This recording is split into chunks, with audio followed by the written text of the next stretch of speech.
So I'm in a cafe and there's a mom over there with her kid and they're high verbal. There's another mom over here with her two kids and they're low verbal. I was trained not only as a therapist but as a speech language pathologist at the master's degree level. And I pay attention to this stuff, and it concerns me because we value in our culture, our white culture, this continuous stream of talking. The little girl is talking to her mom is talking, the mom is narrating everything, the kid is helping. Very happy, wonderful, perfectly happy, lovely couple, mom with her kid, just perfect picture. Lots and lots of talking. This, different. Notice this mom. Okay, this mom here, she allows her kids to walk away. The kid walks away a little bit, 20 feet, 30 feet, turns around, comes back. She's checking to make sure mom's aware of her, but the mom didn't call to her. Let's see, low verbal. Pointing, quiet. The mom is looking where she's going. Talking in a very quiet tone of voice. I can hear the little kid talking. But what I'm pointing out is our culture has valued this idea that people need to use words to communicate, and autistic people do not use words to communicate the same way that other people do.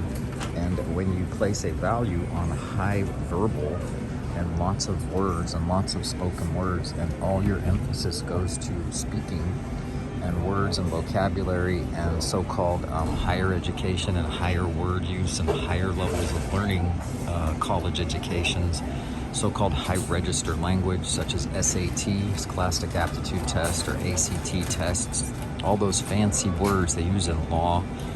Yeah, we need to know them because obviously we have to follow the laws and understand them, or else they can put a noose around our neck.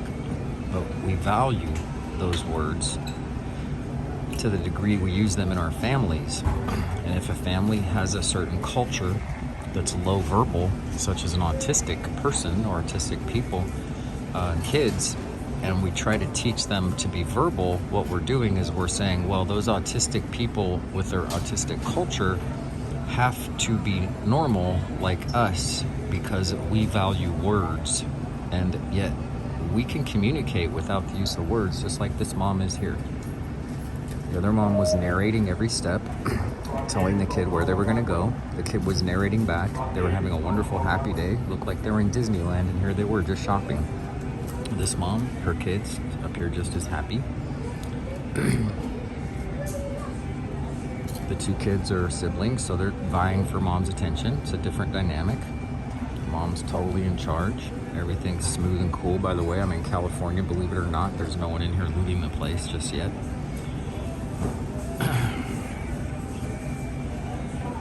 If there was, it would be a bummer because you're not allowed to carry guns. Anyway, so lots and lots of low verbal. And that's where, you know, you get to the point where you train a dog, and we think we train a dog to pay attention. And I can point like this. Okay. And then I can say down, the dog's looking. Good. And then that's it. So it's a zero verbal. And that's kind of what I'm getting at, is communication's different than speech.